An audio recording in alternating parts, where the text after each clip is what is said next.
Hello everyone, welcome to Sonali's food lab. Ganpati बाप्पाचे आगमन आणि मोदक होत नाही असं होतच नाही. तर आज आपण मैद्याचा वापर करून तळणीचे खुसखुशीत मोदक कसे बनवायचे ते पाहणार आहोत. चला तर मग सुरुवात करूया. त्यासाठी 1 चमचा सुंठ पावडर, 1 वाटी बारीक चिरून घेतलेला गूळ, अर्धी वाटी दूध, 1 चमचा इलायची पावडर, अर्धी वाटी किशमिश, 3-4 चमचे साजूक तूप आणि 1 बाउल आपल्याला बारीक किसलेले खोबरे लागेल. मोदकाचे पीठ मळण्यासाठी आपल्याला 1 बाउल मैदा, 3-4 चमचे रवा, 2 चमचे साजूक तूप आणि चिमूटभर मीठ लागेल. चला तर मग आपण मोदकाचे पीठ मळून घेऊया. त्यासाठी आपल्याला एका प्लेटमध्ये 1 वाटी मैदा,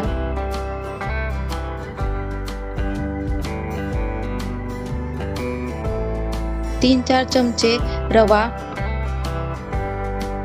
चिमूटभर मीठ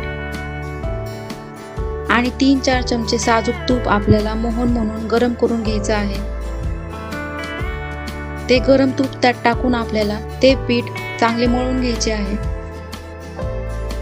ते पीठ मळताना सुरुवातीला पाणी न घालता आपल्याला आधी मळायचं आहे.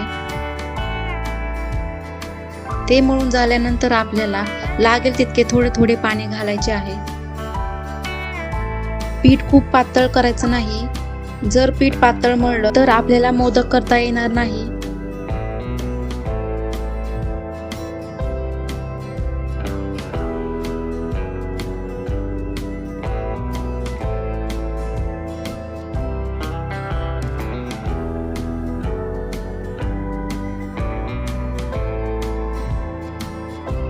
बघा तर आता पीठ आपलं मळून झालं आहे. तर ते आपण एका साईडला ठेवून 10-15 मिनिट ते पीठ आपण भिजत ठेवणार आहोत. आपलं मळलेलं पीठ भिजेपर्यंत आपल्याला मोदकासाठी सारण तयार करायचं आहे. त्यासाठी आपल्याला गॅस ऑन करून त्यावर एक कढई ठेवायची आहे. कढई गरम झाल्यानंतर त्यामध्ये 3-4 चमचे आपल्याला साजूक तूप घालायचं आहे. साजूक तूप घातल्यानंतर त्यामध्ये आपल्याला किशमिश टाकायची आहे.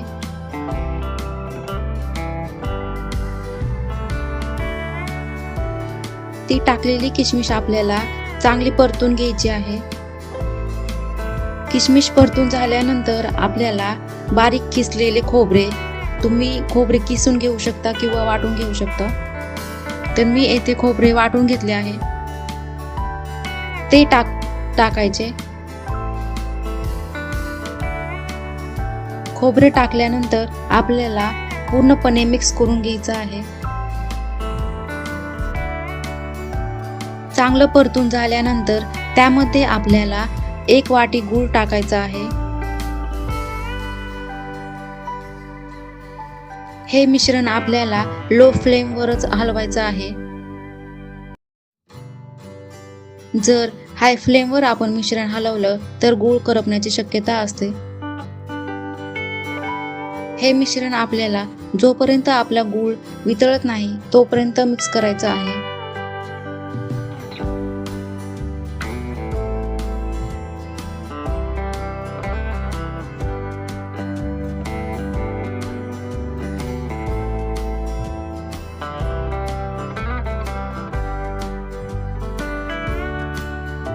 त्यामध्ये आता आपण अर्धी वाटी दूध टाकणार आहोत.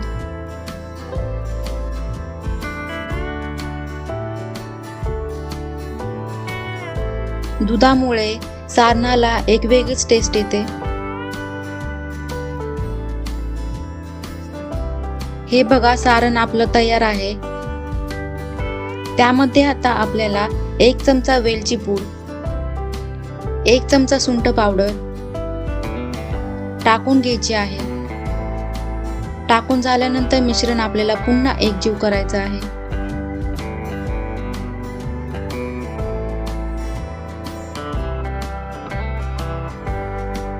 मिश्रण एकजीव करून झाल्यानंतर आपलं सारण आपण एका प्लेटमध्ये काढून घ्यायचं आहे. हे सारण आता आपण 10 मिनिट थंड होण्यासाठी ठेवूया.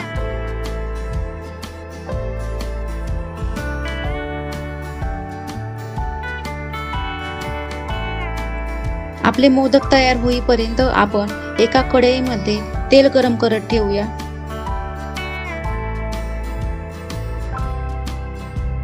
चला तर मग मोदक कसे करायचे ते सांगते तुम्हाला. आपण मगाशी मळलेले पीठ पुन्हा एकदा हाताला तेल लावून पुन्हा एकदा मळून घ्यायचं आहे, जेणेकरून ते पीठ आपले मऊ होऊन मऊ आणि लुसलुशीत असे मोदक आपले तयार होतील. आता आपल्याला त्या पिठाचे बारीक बारीक गोळे करायचे आहेत. हे बघा, अशा प्रकारे गोळे तयार आहेत.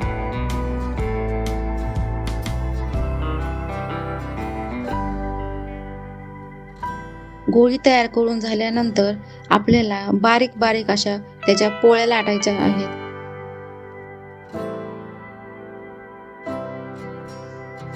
हे बघा, अशी पोळी लाटून झाल्यानंतर त्यामध्ये आपल्याला थंड करून ठेवलेले सारण घालायचे आहे.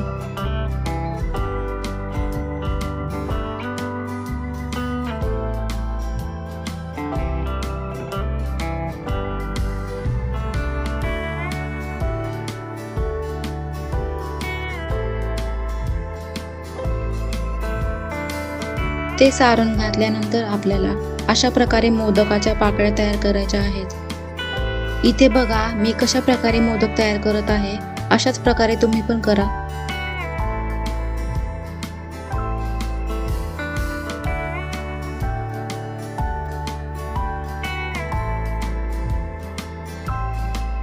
हे बघा, आता आपले सगळे मोदक तयार आहेत. चला तर मग, आपलं तेल पण तापलेलं आहे, तर आता आपण मोदक तळून घेऊया. मोदक तळण्यासाठी आपल्याला तेल जास्त तापवायचं नाही. तेल जास्त तापल्यावर मोदक करपतात. त्यामुळे आपल्याला तेल मीडियम फ्लेमवरच तापवायचं आहे. मोदक टाकताना आपल्याला मोदकाचा शेंड्याचा भाग जो असेल वरचा, तो आपल्याला तेलामध्ये खालच्या साईडला करायचा आहे. काही वेळेस काय होतं ना की वरचे भाग जर वरच्या साईडला असेल ना तेलामध्ये, तर तो कच्चा राहण्याची शक्यता असते.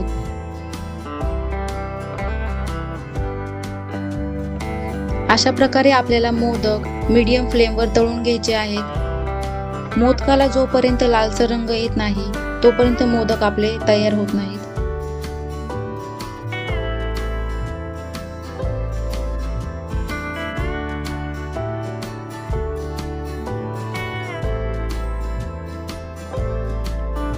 हे बघा, मोदकाला असा कलर आला की आपले मोदक तयार आहेत.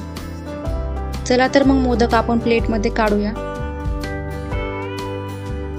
प्लेटमध्ये काढून झाल्यानंतर आपले मोदक खाण्यासाठी तयार आहेत.